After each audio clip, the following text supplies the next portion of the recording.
La pregunta es, durante el 2021, es un año muy específico, no tienen por qué saberlo, la enfermedad renal crónica, ¿cuál es el lugar que ocupó como causa de mortalidad general? Y la opción 1, pues es que fue el primer lugar, la 2 que fue el 12º, la 3 el lugar 30 y el lugar 5º, ¿no? Entonces, para saber ustedes qué opinan o dónde imaginan que la enfermedad renal crónica estuvo. Ahorita les voy a decir específicamente por qué este año y por qué la respuesta que vamos a tener.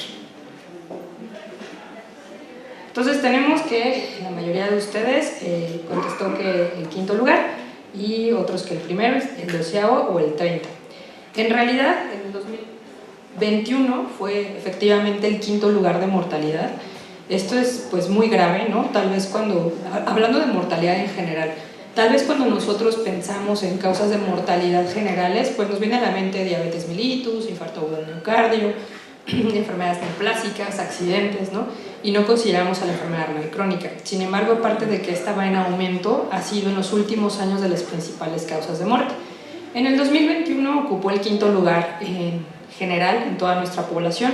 Fue un año especial, la enfermedad renal crónica casi siempre está en el top 10, pero en ese año llegó al lugar 5º. Esto en gran medida tuvo que ver tal vez por el COVID. Muchos pacientes, sabemos que el paciente con la enfermedad renal crónica tiene muchas morbilidades y requiere una atención estrecha. Entonces, por la pandemia del COVID, muchos de estos pacientes tuvieron que abandonar sus tratamientos, no había el sistema de salud que tenemos actualmente en el que puedan seguir su consulta externa de manera regular y esto impactó en la mortalidad y la escaló del lugar número 10 que tenía a lugar número 5. Sin embargo, sobre todo en mujeres, sigue encontrándose la enfermedad renal crónica o insuficiencia renal en el lugar 10 de las causas de mortalidad. Entonces no es una causa de muerte que sea despreciable y es un problema de salud no solamente a nivel de México, sino a nivel mundial. Como les decía al inicio, vamos a ver a la enfermedad renal crónica en números. Esto es para entender la relevancia de por qué esta enfermedad debe de ser del conocimiento de todos los especialistas y de los médicos de primer contacto y no nada más del nefrólogo. Como les decía, en el 2021 fue la 5ª causa de muerte. ocasionó casi 70,000 muertes en todos los grupos de edad del país. La tasa de mortalidad fue muy alta, fue de las más altas que se ha tenido en las últimas 2 décadas, fue de 53.4 muertes por cada 100,000 personas, y en ese año particularmente fue de mayor prevalencia en hombres, con un 6%, y en general México, o sea, poniendo en una lista todos los países que mueren, que su causa de mortalidad es la enfermedad renal crónica, México ocupó el lugar 11º, ¿no? Entonces, de más de 180 países, nosotros estamos en el lugar 11 de enfermedad renal crónica en el mundo. Entonces, no solamente pues, nos encontramos con cifras muy altas, sino que sí somos parte de un problema mundial. Estas son cifras del 2022. Se está convirtiendo la enfermedad renal crónica en una enfermedad extremadamente común. Se dice que alrededor del mundo 1 de cada 10 personas va a tener enfermedad renal crónica. Obviamente hay factores de riesgo y sabemos que esto pues, no es una enfermedad que afecta a todos, conociendo que sobre todo los pacientes que se encuentran en riesgo de padecerla son los enfermos con diabetes mellitus, las minorías raciales, ¿no? Sobre todo nosotros como hispanos tendemos a tener un fenotipo de diabetes mucho más agresivo y un fenotipo para enfermedad renal crónica más agresivo, el envejecimiento, las mujeres y los individuos hipertensos. Particularmente en el ISSSTE nosotros tendemos a atender una población más longeva y que tiene medias de edad mucho mayores que la población en general. Entonces, para nuestro sistema de salud, particularmente el ISSSTE, es un problema ya que tendemos una población mucho mayor y tiene una prevalencia mayor de esta. Este es un mapa que se le llama mapa de calor. Esto quiere decir que entre más intenso es el color o más acerca a rojo es los países que tienen más casos de enfermedad renal crónica. Entre más azul, ¿no? Entre más frío es el tono, tienen menos prevalencia de enfermedad renal crónica. Entonces, el color rojo quiere decir que tenemos hasta 54 o 81 habitantes por cada 100,000. Si se fijan, dentro de América Latina, México es de los principales y de toda América nos encontramos en rojo. Esto solamente se equipara con África, ¿no? Entonces nos encontramos, como les decía, en el 11º lugar de pacientes a nivel mundial que tienen enfermedad renal crónica. Esto tiene que ver, va muy de la mano, que somos de los primeros lugares en el mundo con obesidad, no solamente obesidad infantil, sino obesidad en el adulto, y como les decía, que nuestros fenotipos de diabetes son mucho más agresivos, ¿no? Sabemos que la diabetes en los hispanos, como comúnmente decimos la diabetes de la mala, sí le da al hispano, ¿no? Tiene un fenotipo mucho más agresivo que tiende a causar daño en órganos blancos a comparación de otras razas como la caucásica. Entonces es un problema, estamos en el mapa, estamos en números rojos para todo el mundo y están volteando a ver a México como un problema de enfermedad renal crónica. Esta gráfica, de este lado tenemos las muertes y vamos viendo cómo desde el 90 se han disparado la cantidad de muertes por enfermedad renal crónica con un pequeño descenso en el 2018, sin embargo esto va hacia aumentar, o sea, no estamos frenando esta enfermedad y les digo, va de la mano con la obesidad, con la diabetes y con la hipertensión. Y esto no solamente se puede expresar en muertes, no nada más son vidas perdidas, sino también si lo ponemos en años de vida con discapacidad y años de vida perdidos porque la gente muere de manera prematura, estamos perdiendo años de vida, o sea, el paciente que tiene enfermedad renal crónica pues va a tener más morbilidad, va a perder años de vida saludable. Si él tenía una esperanza de vida de 72 años, el simple hecho de ser enfermo renal crónico le va a restar esos años o bien le va a dar una discapacidad. Entonces no solamente implica que la gente muera, sino que la gente puede tener discapacidad y además puede tener años de vida que se van perdiendo con esta enfermedad. Esta es una gráfica muy interesante porque pone a todos los estados del mundo, o sea, no califica no solo a los países de manera unitaria, sino a los estados, ¿no? O sea, pone a competir Colima contra alguna prefectura de Japón. Entonces, es muy chistoso porque el tercer lugar en el mundo por estado es Veracruz. Entonces, si ponemos todos los estados del mundo, el estado que tiene del mundo más enfermedad renal crónica, como si el mundo fuera un país y juntáramos todos los estados, Veracruz está en el tercer lugar. Solamente seguido de cerca por un estado de África y Puerto Rico, ¿no? Entonces, si se fijan, todos los demás estados son estados africanos, pero nos encontramos con que Veracruz está en el lugar 3, Tabasco está todavía en el top 10, la Ciudad de México se encuentra en esos, Oaxaca, Tlaxcala, el Estado de México, Morelos, Puebla y Coahuila. Entonces, lamentablemente, los estados de México se metieron en este top de estados mundiales en el que aparecen estados africanos y somos los más prevalentes con Veracruz, ¿no? Y como les decía, justo poniendo ese mismo mapa de calor, recordando que lo más rojo es donde más hay enfermedad renal crónica y lo más azul o lo más frío es donde menos hay. Entonces, Veracruz ocupa uno de los primeros lugares en México. No hay una explicación para esto, sin embargo hay teorías. Veracruz sabemos que tiene una dureza del agua y contaminación por metales pesados, lo que le confiere mayor riesgo de glomerulopatías. Entonces sí hay un factor de riesgo en Veracruz que puede ser ambiental y genético. Genético, pues sí, conferido por los habitantes de la región, pero ambiental también por el tipo de agua, el tipo de toxinas y bueno, ni qué hablar de las refinerías y toda esta parte que contamina las aguas y aquí se ve, ¿no? O sea, y la Ciudad de México pues no está tan lejos. Todos los estados del centro y bajío son los que tienen igual mayor prevalencia y los que menos, pues Baja California, ¿no? Que son como los estados que menos tiene y igual va de la mano con que tienen menos cifras de obesidad. Entonces, ya vimos la enfermedad renal crónica en números. Era alarmante darnos cuenta que Veracruz se encuentra en el tercer estado del mundo con mayor enfermedad renal crónica, que nos encontremos en el lugar 11 de enfermos renales crónicos. Y bueno, pues para empezar a atacar esta enfermedad hay que saber definirla y hay que saber identificarla, que esto es muy importante. La enfermedad renal crónica, desde el punto de vista de México, desde el punto de las guías de práctica clínica del 2019, se define como una disminución en la función renal. Esto lo vamos a definir con que va a bajar la tasa de filtrado glomerular a menos de 60 o que presente marcadores de daño renal al menos 3 meses. Esta guía es del 2019, sin embargo tal vez se queda un poco corta porque no es necesario que uno llegue a cifras tan bajas como de 60 mililitros minuto, que ya es casi la mitad de la pérdida de la función, para decir que un paciente tiene enfermedad renal crónica.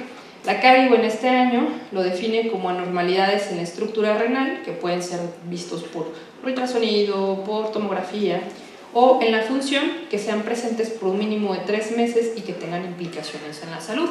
Aquí no se coloca un número porque tú puedes tener una tasa de filtrado glomerular incluso mayor o normal y tienes enfermedad renal crónica.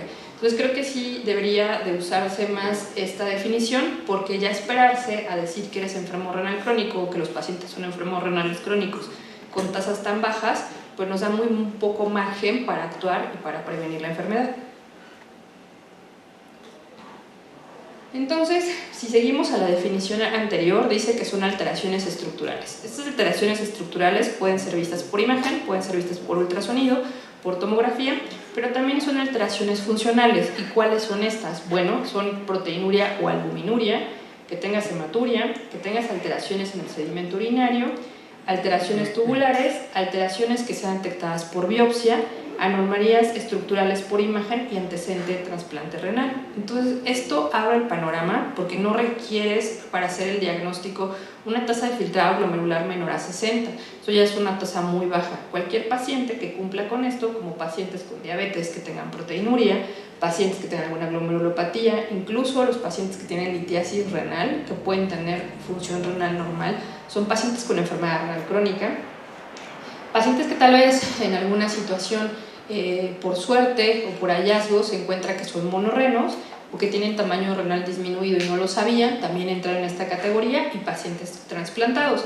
Entonces creo que es importante tener en cuenta que enfermo renal crónico no es aquel paciente que está en diálisis o hemodiálisis, tal vez eso es más un estigma que una definición real, sino es aquel paciente que tiene alguna alteración estructural o funcional que es de manera persistente, que al menos lleva 3 meses y que está afectando su salud. Entonces eso nos abre el panorama para poder atacar esta enfermedad.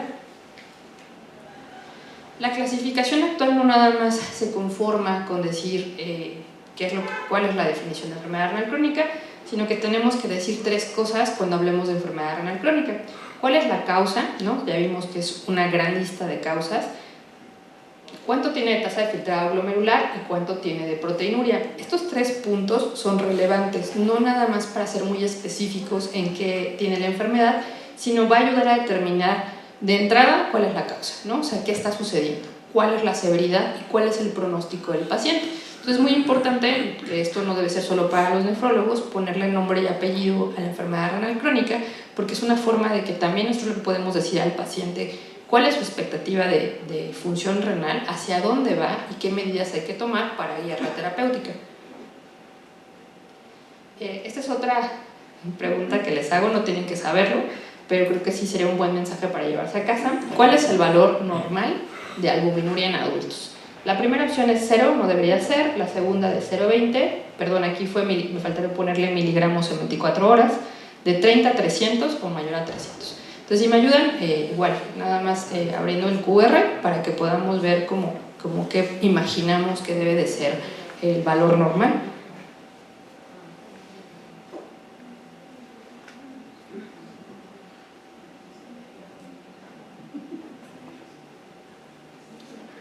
La mayoría contestó correctamente, o bueno, van a estar correctos, son entre 0 y 20. Ese es como el rango normal, ¿no? Eso es de miligramos en 24 horas. Si ya nos encontramos en 30 y 300, ya se alteró el grado de proteína. Esto es importante porque parecía que es muy poquito, ¿no? O sea, pues, si lo normal es de 0 a 20, ¿qué pasa que tenga 30 o qué pasa que tenga 300? Pues pasa mucho. Esos son marcadores de daño renal. Si se fijan, 300 ya casi es 10 veces es más de 10 veces el valor normal, ¿no? Entonces a veces creo que no consideramos que la albuminuria es un factor tan importante que pueda afectar a los pacientes. Esta es la clasificación actual que se usa de manera mundial, la usamos en México para clasificar la enfermedad renal crónica. Recordemos que tenemos que poner primero cuál es la causa, ¿no? Por ejemplo, enfermedad renal diabética. Luego tenemos que poner dónde se encuentra su tasa de filtrado glomerular. Si se fijan, puedes tener una tasa de filtrado glomerular incluso normal. Puedes tener 90 o más, que sería algo normal, más de 120, 120 entre 110, y eres enfermo renal. Ahora, le pones nombre y apellido porque vas a ver cuánto tiene de proteinuria. Estos cuadros rojos indican el riesgo de progresión de la enfermedad. Entre el paciente más se acerque a proteinurias mayores no tienen que ser 10 gramos, con que tengas más de 300 miligramos en 24 horas, aunque tengas una función normal, estás en un riesgo moderado de perder la función renal, y esto va aumentando conforme pierdes mililitros minuto de tasa de filtrado glomerular y conforme vas perdiendo proteinuria y albuminuria. Entonces la albuminuria sí es importante que la determinemos porque nos va a decir el pronóstico y nos va a decir el tratamiento de nuestros pacientes. La albuminuria normal pues puede ir de 0 a 3 o de 0 a 20, perdón, o 3 a 20 miligramos al día. Entonces, pues es que sí, tener más de 300 miligramos es casi 10 veces o más de 10 veces la proteinuria que deberíamos tener de manera normal. Entonces, a veces, de hecho, el término correcto ya no es microalbuminuria y macroalbuminuria, no porque esté mal, sino porque no refleja la severidad.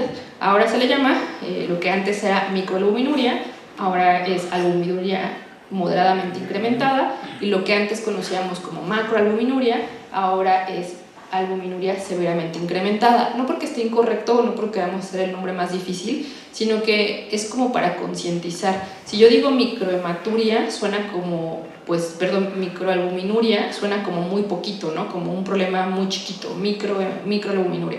Y en realidad no, ya la microalbuminuria te pone en un riesgo alto si tienes una tasa de filtrado glomerular baja. Entonces hay que considerar que la albúmina en la orina, aún en niveles relativamente bajos, puede ser un dato de progresión de la enfermedad y de que tengamos que ser más agresivos en el tratamiento. ¿Por qué es importante la albuminuria? Bueno, uno, es un método de tablizaje, ¿no? Sirve mucho porque es barato, es accesible para que nosotros podamos saber quién tiene enfermedad renal crónica. La otra, me ayuda a estadificar, me ayuda a saber qué tan grave o qué tan severo es la enfermedad, y eso finalmente me va a guiar para saber qué tan agresivo tengo que hacer en el tratamiento. Entonces, las guías de práctica clínica dicen que la evaluación de la proteinuria y de la albuminuria van a ser importantes. Y las guías Cardigo dicen que evaluar la albuminuria en adultos y en niños debe de ser de manera anual. ¿En quiénes? En todos los pacientes que ya vimos que son enfermos renales crónicos, que son bastantes, que no tienen que ser pacientes que estén en diálisis o que estén en hemodiálisis, Además de que tengo que monitorizar la albuminuria y la tasa de filtrado más frecuentemente en ellos, ¿no? Entre más progrese la enfermedad, más frecuentemente debo de estar revisando los niveles de tasa de filtrado glomerular y los niveles de proteinuria. ¿Y cada cuánto la tengo que medir? Bueno, si el paciente es un paciente de riesgo, o sea que tiene enfermedad renal crónica, tengo que hacerlo de manera anual.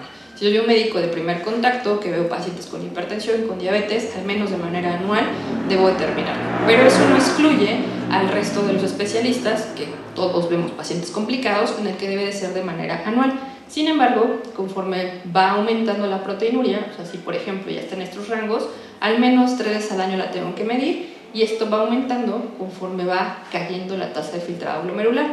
Desde una vez al año en pacientes que tienen una tasa de filtrado glomerular más o menos buena y que tienen proteinurias bajitas, pero conforme me acerco a proteinurias o albuminurias mayores, tengo que estarla repitiendo de manera constante. ¿Esto por qué? Porque me va a guiar en el tratamiento y me va a guiar en el pronóstico de los pacientes. Entonces, resumiendo por qué y contestando la pregunta de las diapositivas anteriores, ¿por qué es importante medir la albuminuria o qué representa la albuminuria? Es un marcador de riesgo para la función renal, es un marcador de riesgo cardiovascular. Recordemos que ya no estamos conformes con los factores de riesgos clásicos cardiovasculares y ya estamos en los no clásicos.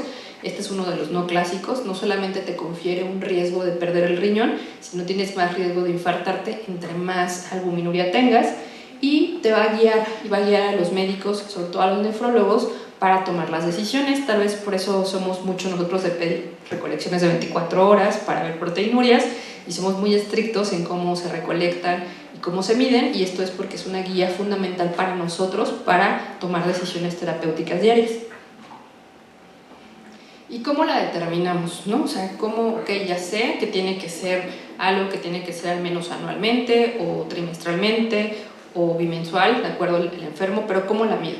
Bueno, lo ideal es que se mida con la primera orina de la mañana y que se mida algo que se llama cociente albuminuria-creatinuria. ¿Eso qué quiere decir? Quiere decir que en una muestra aislada, como si fuera una muestra para examen general de orina, se va a determinar solamente en esa muestra el valor de albuminuria y el valor de creatinuria. Eso lo divido y me da un cociente, ¿no? Me va a decir de una manera muy cercana a una recolección de 24 horas cuánto tiene el paciente. Si no tengo eso, el siguiente método como en recomendación, si no lo tienes, son tiras reactivas para albúmina y sacar cocientes con lectores automatizados. Esto es para la albuminuria. Para la proteinuria, igual, siempre debe ser la primera orina de la mañana, y lo más recomendado es hacer un cociente proteinuria-creatinuria. Es lo mismo, se manda una muestra aislada y en esa muestra, que es como un examen general de orina, se va a determinar la cantidad de proteínas y la creatinuria, lo divido y tengo un cociente que me va a decir de manera muy cercana a la realidad cuánto está. Si no lo tengo, pues con tiras de uroanálisis, pero que sean de lectores automatizados, y si de plano no tengo, bueno, aunque sea tiras reactivas de las que conocemos, Urolapstick o la que tengamos, para medir con lector manual. No es un método ideal para estadificar, pero sin embargo pues sí me puede ayudar para saber más o menos por dónde estoy parado y tal vez pedir ya métodos más específicos más adelante. Ok, ya vimos esa parte de la tabla, ¿no? Cómo medir la albuminuria, pero seguiría cómo determinar la tasa de filtrado glomerular, ¿no? Si ya me están diciendo que se clasifica en 5 estadios, que va a ir dependiendo de cuánto funcionan los riñones, pues ¿cómo lo determino? La detección de la enfermedad renal crónica creo que es tarea de todos, porque son con laboratorios que todos tenemos a la mano. No requerimos una valoración nefrológica para eso, ni tampoco requerimos métodos muy sofisticados para ella. La detección debe de ser basándose en ecuaciones, ¿no? O sea, eso de determinar la tasa de filtrado glomerular por una fórmula o por una ecuación se le llama estimación. Si yo la quiero medir de manera exacta con un gold estándar, eso se le llama medición, ¿no? Pero las estimaciones son muy buenas y son pues lo que actualmente se recomienda, que es solo medir la creatinina. Si nosotros solo medimos la creatinina y vemos, ok, está en 1.1 y el laboratorio me marca que lo normal es a 1.2, no estamos detectando todos los casos, porque va a ir dependiendo de la edad. Entonces, lo mejor es utilizar las fórmulas o las ecuaciones que utilizan a la creatinina o a la cistatina C para evaluar la función renal. Por eso les decía que evaluar la tasa de filtrado glomerular pues está al alcance de todos, porque la creatinina es uno de los valores o de los analitos más comúnmente utilizados en las químicas sanguíneas, y las ecuaciones pues son fáciles de hacer en una calculadora que esté diseñada para eso. ¿Y qué fórmula debo utilizar? Lamentablemente para hispanos, para mexicanos, lo ideal es que hiciéramos nosotros nuestras mediciones, nos juntáramos todos y supiéramos cuál es el rango normal para el mexicano y cuáles son nuestras variables. Sin embargo, no lo tenemos. Tenemos que echar mano de fórmulas que se usan de manera mundial y sobre todo escoger aquellas fórmulas donde nos han metido, ¿no? Donde hay población hispana, donde hay población latina, para poder ser representados. Una de esas fórmulas es CKD-EPI 2021, es la mejor hasta el momento, no quiere decir que sea 100% confiable, pero es la más recomendada en general para nuestra población, porque cuando se hizo esta fórmula, que es casi de 9,000 integrantes con los que se hizo, había una gran población de latinos. Entonces es de las pocas fórmulas que sí mete o nos representa, por lo que podemos utilizarlo. ¿Y dónde la obtengo? Pueden ustedes simplemente meterse a Google y ponerse CKD-EPI 2021 y les van a aparecer todas las calculadoras para esto, o en cualquier calculadora que tengan ya precargada para su celular, en Medcal que está, o si no, se pueden meter a esta página, que es la página de kidney.org, y aquí viene, solamente te pide cuánto tiene de creatinina sérica, cuántos años tiene el paciente, y el sexo y la edad.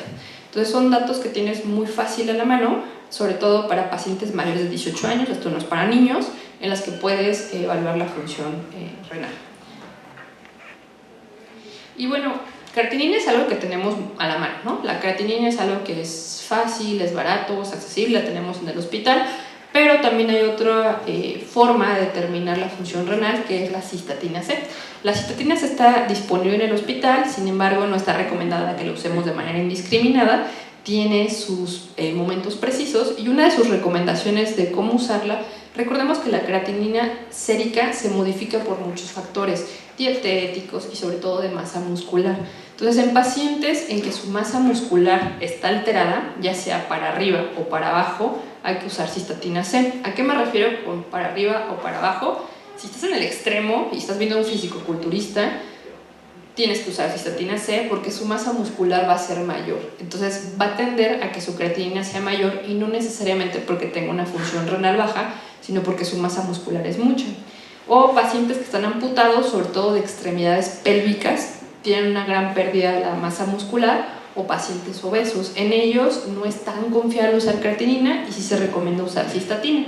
Si mi paciente es vegetariano o tiene una dieta cetogénica, tampoco va a ayudarte mucho creatinina, es mejor pedirle una cistatina. Pacientes con neoplasias o con falla cardíaca, es más recomendable pedirle cistatina. Pacientes con enfermedad hepática que usen esteroides o que estén bajo algunos antibióticos como las cefalosporinas o trimethoprim, es mejor usar cistatina. No es tan barata, sí la tenemos disponible, no hay que abusar de ese recurso, pero sí es una muy buena fórmula para hacerlo. ¿Y qué hago con la cistatina? Se utiliza de la misma manera, es la misma fórmula, es CKD-EPI. CKD-EPI tiene como dos opciones: CKD-EPI para creatinina y CKD-EPI para creatinina cistatina. Entonces con esos dos valores te ajusta más y como que se acerca más a tu función renal. Entonces este es un diagrama que va a resumir cómo voy a evaluar la tasa de filtrado glomerular. Pues yo voy a hacerle la estimación, no voy a hacerles a todos un gamagrama o meterle pruebas con inulina, voy a hacerla por estimación. Entonces yo le pido creatinina, si yo veo que no hay fuentes de error, o sea, no es un fisicoculturista, no está amputado, uso una fórmula para estimar la tasa de filtrado glomerular y ya, automáticamente el resultado que me salga, aquí lo pongo. Si veo que es un paciente que está amputado o bien tiene alguna de las características que vimos anteriormente, pues entonces pido cistatina C y hago mi fórmula con creatinina, cistatina C y ya lo clasifico. Si es un paciente en casos especiales en el que yo de manera muy precisa necesito saber su tasa de filtrado glomerular, por ejemplo, en un paciente que va a donar un riñón, no me puedo quedar nada más con cistatina, creatinina, bueno, entonces sí le pido mediciones, ¿no? Mediciones por métodos externos para medir la tasa de filtrado glomerular, que siempre son con radiofármacos, o sea, con medicina nuclear, que sí se puede, pero sí tiene sus indicaciones muy precisas, ¿no? En pacientes en las que no me puedo quedar con simplemente creatinina, cistatina. La verdad son lo menor de los pacientes, casi siempre se los pide el nefrólogo, pero también se puede utilizar de una forma más precisa. Pero no todo es albuminuria y no todo es tasa de filtrado glomerular. La evaluación del enfermo con enfermedad renal crónica debe de empezar en el examen físico. El examen físico, lo que más refiere a los pacientes con enfermedad renal crónica, tal vez nos quedamos muy con el recuerdo de la facultad cuando veíamos síndrome urémico y nos decían que el paciente iba a llegar con escarcha urémica, con aliento urémico, con respiración acidótica. La realidad es que son los menos de los casos, ¿no? Son los casos que más bien ven nefrología en urgencias por los urgenciólogos, pero la mayoría de los pacientes no van a debutar con eso. El síntoma más referido por el paciente con enfermedad renal crónica es cansancio, fatiga y dolor. Ese es el síntoma más frecuente por el que ellos llegan. Hay que interrogarle siempre si usa nefrotóxicos. Nefrotóxicos teniendo en mente AINES, ¿no? Aminoglucósidos, y sobre todo en nuestro medio es muy frecuente el uso de la herbolaria y el uso de los productos milagro. No es infrecuente que nos lleguen pacientes en que tienen ya 15 años usando un tecito que les recetó la vecina o compran a granel en el mercado, o al revés, ya que saben que están enfermos, buscan alternativas naturistas o milagrosas, y esto empeora la situación porque la mayoría de los productos naturistas herbolarios y de milagro son hepatotóxicos y nefrotóxicos. Entonces hay que interrogarle el uso de ellos. Hay que saber toda su historia clínica, identificar enfermedades crónicas que nos puedan llevar hacia enfermedad renal crónica. Si tiene signos o síntomas de enfermedades sistémicas, cuál es su historia social y ambiental. Aquí es muy importante hacerle preguntas de si en su familia hay otros enfermos renales crónicos, porque les decía, el fenotipo de la enfermedad renal crónica del hispano es diferente. Entonces hay familias en las que el abuelo era diabético y estuvo en diálisis, el padre era diabético y estuvo en diálisis, y ahora llega este paciente diabético, no te puedes esperar que llegue a diálisis. Es importante interrogar sus factores y pedirle pruebas de laboratorio. Sí o sí hay que pedirle un examen general de orina, si lo consideran pertinente pedirle un cociente albuminuria-creatinuria, hacerle pruebas serológicas correspondientes. Si tengo más dudas, un ultrasonido renal, y si ya veo que es un caso que tiene que referirse al nefrólogo, que vamos a ver más adelante cuáles son, pues referirlo para una biopsia renal, que sería el estándar de oro, ¿no? La biopsia renal es el gol estándar para que nosotros sepamos de qué está enfermo ese riñón. Sin embargo, no es tan fácil de realizar, tiene sus riesgos y no es tan disponible. ¿Cuál va a ser el tratamiento? El tratamiento es holístico, por eso les decía que nos incluye a todos, no es nada más del nefrólogo. Tal vez más bien el nefrólogo debería de enfocarse solo más a las terapias de sustitución renal, a la diálisis, a la hemodiálisis, al trasplante renal, y el resto del manejo debe de ser de todos.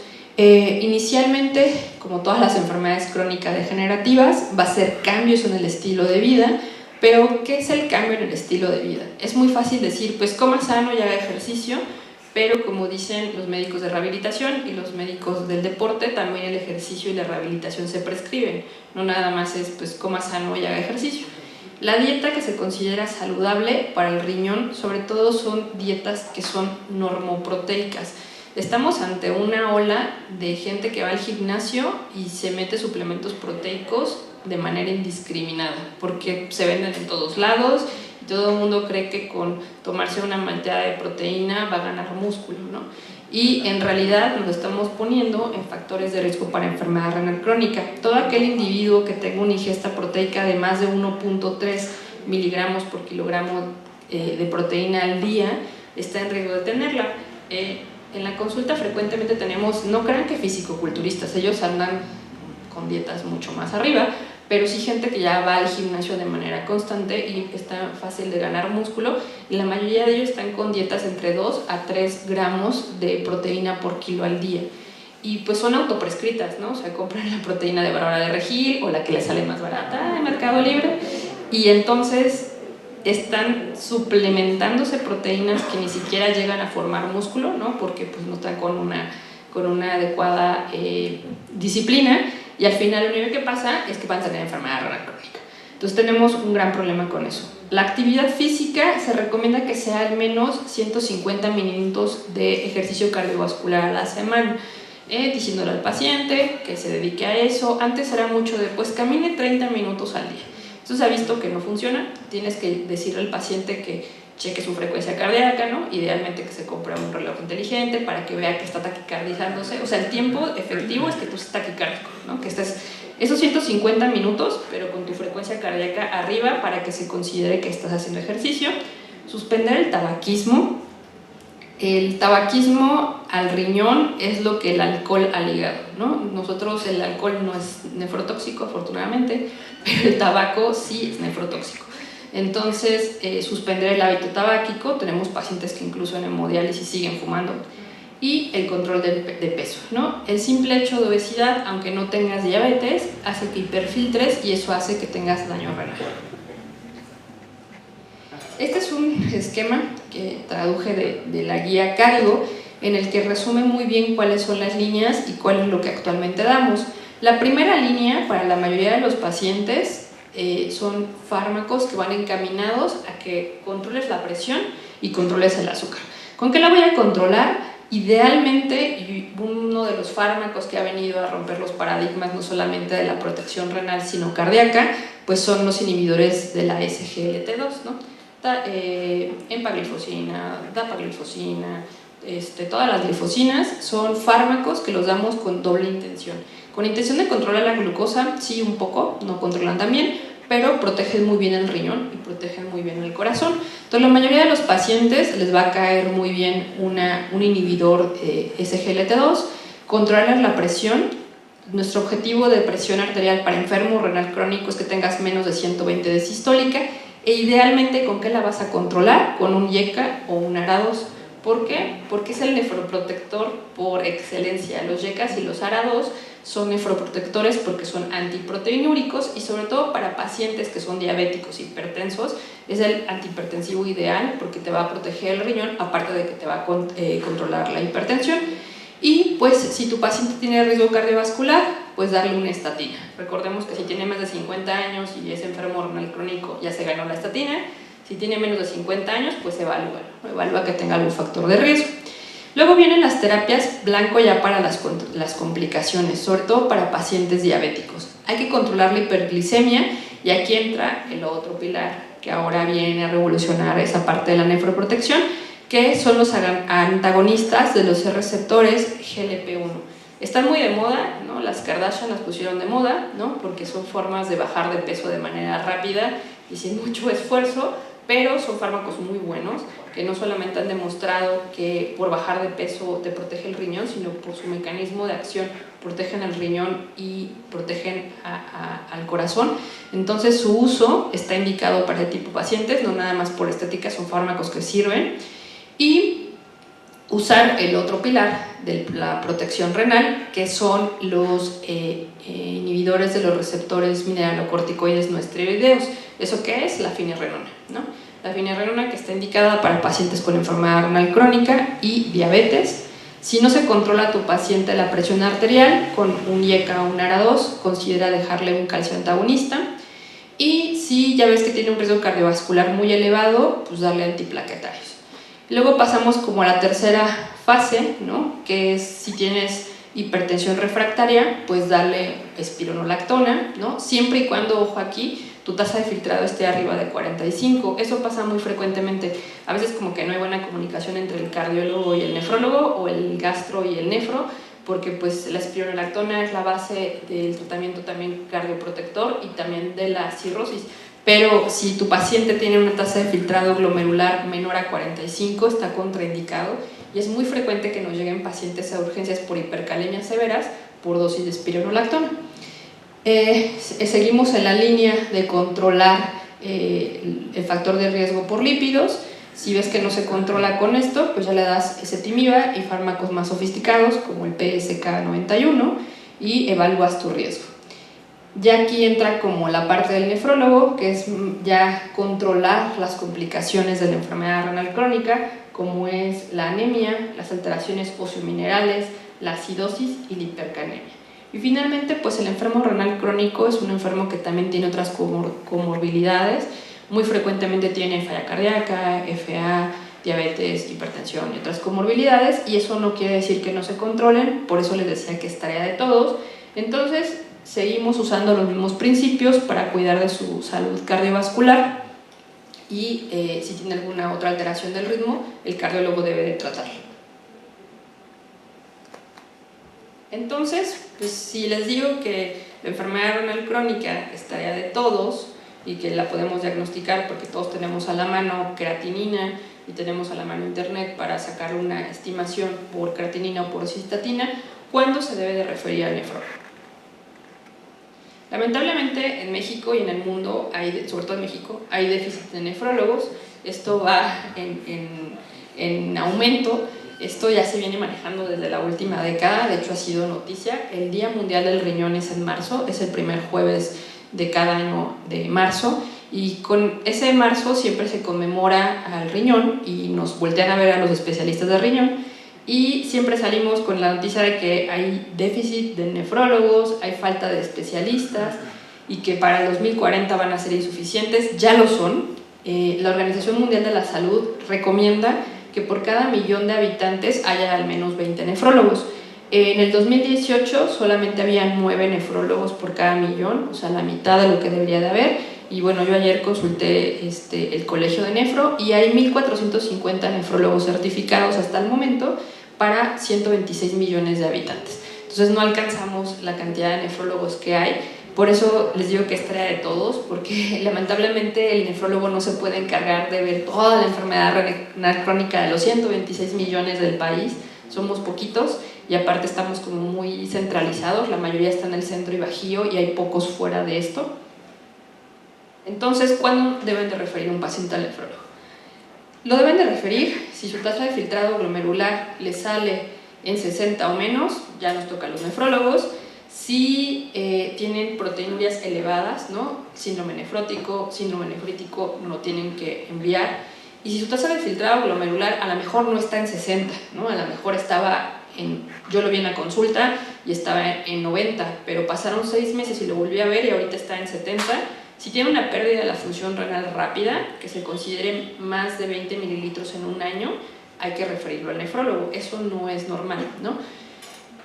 Y en esta parte, entramos ya a los nefrólogos, es en esta parte de transición desde un equipo que sea de atención primaria a los nefrólogos. Les digo esto porque a veces tenemos que nosotros lamentablemente tamizar qué pacientes debemos de ver, porque pues obviamente se le da prioridad al paciente que ya está más cerca de la sustitución y vamos relegando al paciente que tal vez no esté tan lejos. Por eso les decía que es tarea de todos, porque todos vemos pacientes con muchas comorbilidades y debemos de saber abordar ese tipo de pacientes. Bueno, entonces como conclusiones, la enfermedad renal crónica es mala, ¿no? Es una enfermedad altamente prevalente en nuestro medio, va hacia el aumento, ¿no? No estamos mejorando, vamos hacia el aumento. Es vergonzoso que estemos en el 3er lugar Veracruz en el mundo, ahora sí que es Veracruz para el mundo, y tenemos que tener esfuerzos multidisciplinarios para poder controlar esta enfermedad. Los nefrólogos no podemos solos, creo que es tarea de todos y bueno, ojalá se lleven eso a su práctica diaria. Muchas gracias. Este es el servicio de nefrología, somos creo que un mal necesario. Gracias.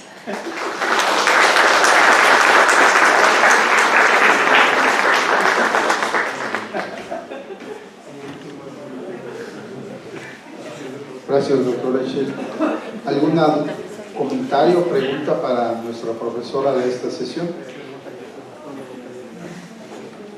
¿Tiene una idea para todos? ¿No? ¿Usted, jefe? ¿Areli?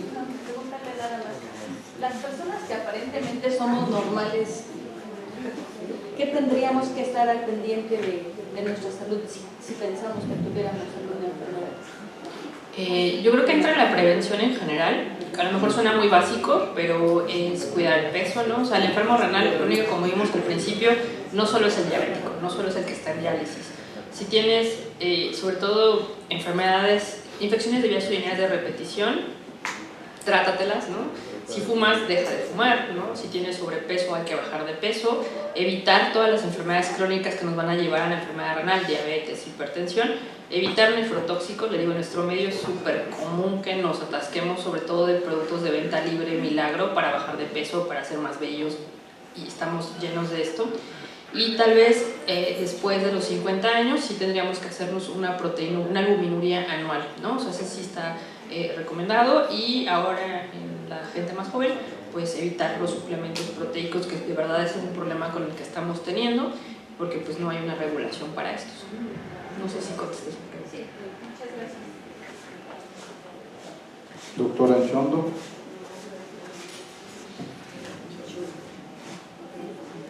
Hola, ¿qué tal?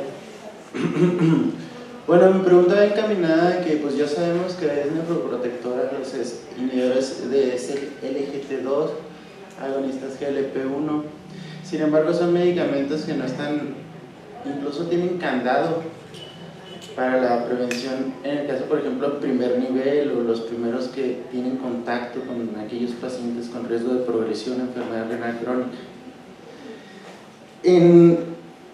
Sé que estas medidas de nefroprotección pues son novel, ¿no? Pero me refiero, ¿qué estrategias por ejemplo, en países de primer mundo sí está liberado para médicos de primer nivel? O sea, sí se tiene la capacidad como primer nivel de iniciar un SGLT2 o un agonista GLP-1 para disminuir la progresión a enfermedad renal crónica.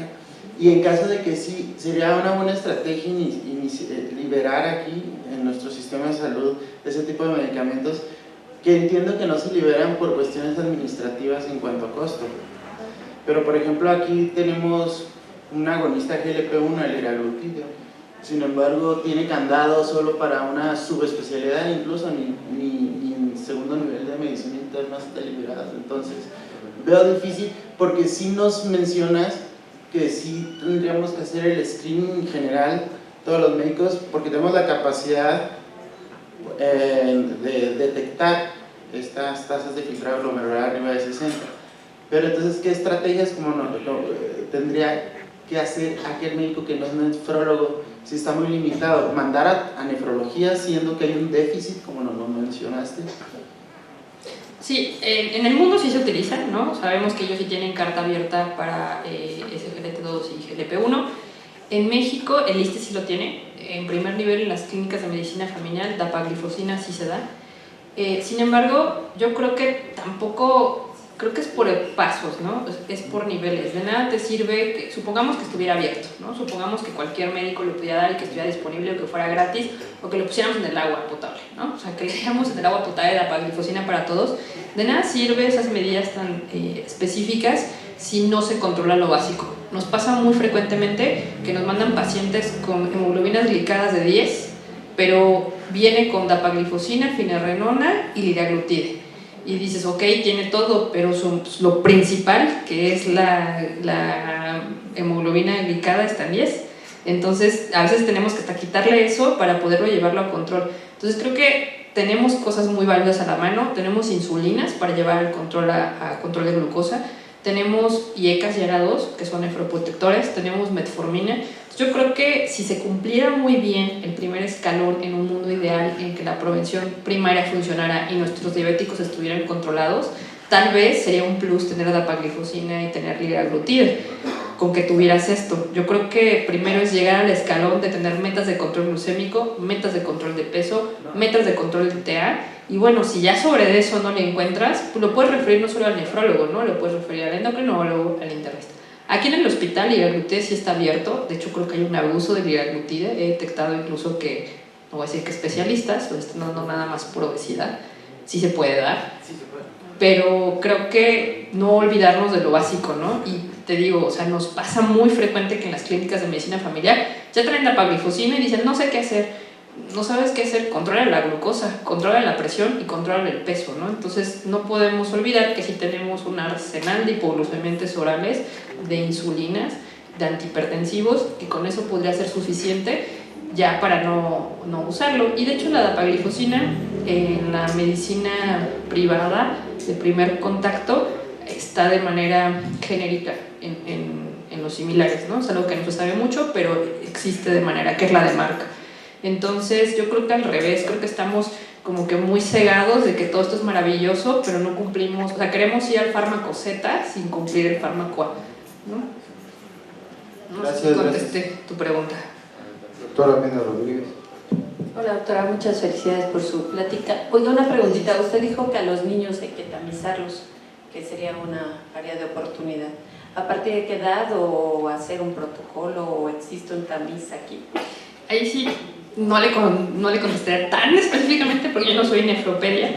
Los nefropediatras es otro mundo. Yo creo que en los niños es totalmente diferente, ¿no? Ellos no pierden la función renal tanto por enfermedades renales crónicas como nosotros, ¿no? Por diabetes, por hipertensión. Ellos son como genéticas, diabetes tipo 1, ¿no? Y sobre todo malformaciones, ¿no? Entonces yo creo que más bien como pediatras tendrían que identificar primero aquellos niños de riesgo y luego ya estimar qué tan frecuente debe de ser. Creo que a veces se nos olvida que hay factores de riesgo muy importantes como la prematurez, ¿no? Como que nunca preguntamos, sobre todo nosotros que somos médicos de adultos, nunca le preguntamos, ¿fuiste prematuro? Y si fuiste prematuro tienes un factor de riesgo importantísimo, ¿no? Para tener enfermedad renal crónica, o si tu embarazo con tu mamá fue preeclámptica, ¿no? O fue una diabetes gestacional. Entonces creo que la prevención empieza desde el pediatra, ¿no? Que va refiriendo estas cosas, y en ellos sí es otra cosa, porque pues en ellos sí están como más claras, ¿no? Las causas, y yo creo que también sería la referencia temprana al nefrólogo. Yo lo encaminaría más bien, doctora, hacia qué riesgo yo tengo, ¿no? En un niño sano, pues no. No, es que dijiste que habría que estar vigilando Ajá. anualmente, pero a partir No, anualmente para mayores de 18 años, sí, con enfermedad renal crónica. O niños, a menos que se tuvieran poblaciones de riesgo, ¿no? Esos clústeres que le llaman, ¿no? Por ejemplo, la zona de Veracruz, la zona de Hidalgo, que hay un montón de glomerulopatías y de enfermedades por metales pesados. En ellos sí está recomendado hacer tamizajes a la población, incluso en las secundarias, en las primarias de proteinuria, pero porque se ha identificado esa parte, ¿no? Muy bien. ¿Alguien más que quiera hacer alguna pregunta o comentario? Bien, si ya no hay más preguntas, le vamos a entregar a la doctora